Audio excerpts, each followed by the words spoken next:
Let's face it, store-bought vegan burger buns still have a really long way to go, so until then, we just have to make our own. In this video, I'm gonna show you how to nail them every single time, and the best part is, we don't need a mixer, they're 100% natural, and I'm gonna share the ultimate tip to never again struggle with sticky dough, so they're also super easy to make. Let's go!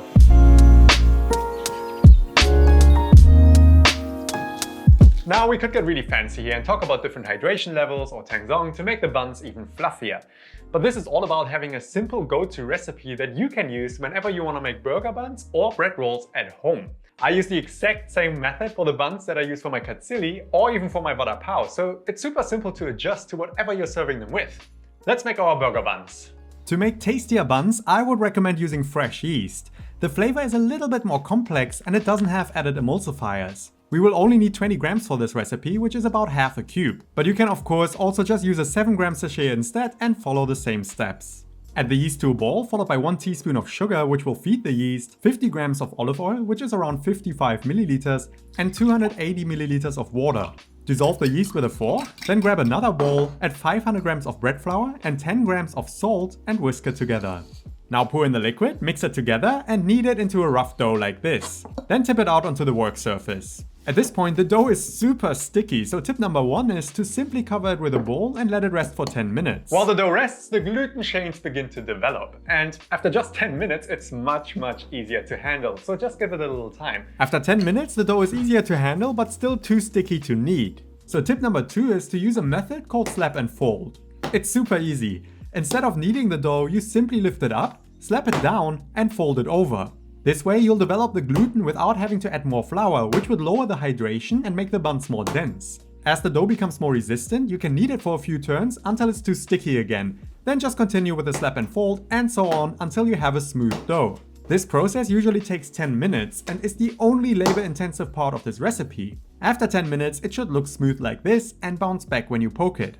Grease a bowl with a bit of oil, add your dough and cover it with a damp tea towel or reusable plastic bag. We're gonna let it rise and double in volume, which usually takes around 45 to 90 minutes, so it really is a matter of keeping your eyes on it. Once it doubled, you can punch back the air and tip it out. If you can stretch your dough thin enough that you can almost look through without it ripping, it's a sign that the gluten has developed properly. If not, you can still crack on, but try to knead it a little longer next time. Now divide the dough into 8 pieces. I usually weigh these out at around 105 grams each to have similar sized buns.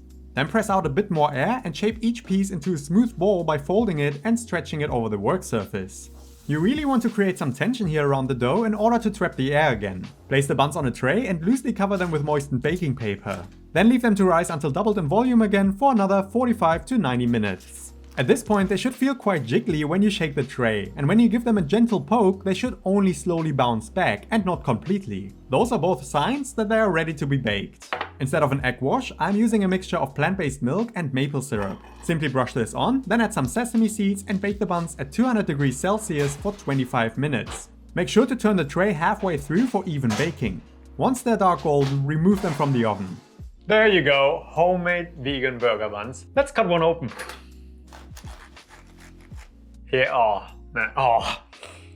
that smell of fresh yeast, the sweet smell of fresh yeast, that is heaven. And they are so fluffy, they're so soft inside and still warm. They just beg to be stuffed, turned into a burger and tucked into. I'm gonna try one just like that. A soft, fluffy, warm burger bun, and that toasted sesame makes all the difference. But look, this is really just a standard recipe for any sort of bread roll. I use 500 grams of bread flour today, but you can change the flours. You can use 450 grams of bread flour and 50 grams of wholemeal flour, which I actually have done for the burger buns that I used for the katsili. Make sure when you do that you add a little bit more water. Wholemeal flour absorbs more water, so around 10 milliliters for 50 grams of wholemeal flour should do. But it's really all about experimenting and finding the recipe that you really like. I hope this video was helpful. This method certainly helped me to have a reliable recipe that I can come back to whenever I need homemade burger buns. For example, for the katsili or the vada pav, make sure to check out those 2 videos for some inspiration. And the full recipe is also linked in the description, where I take you through all the steps in detail. If you did like the video, then please hit thumbs up and subscribe. Thank you so much for watching, and as always, wunderbar!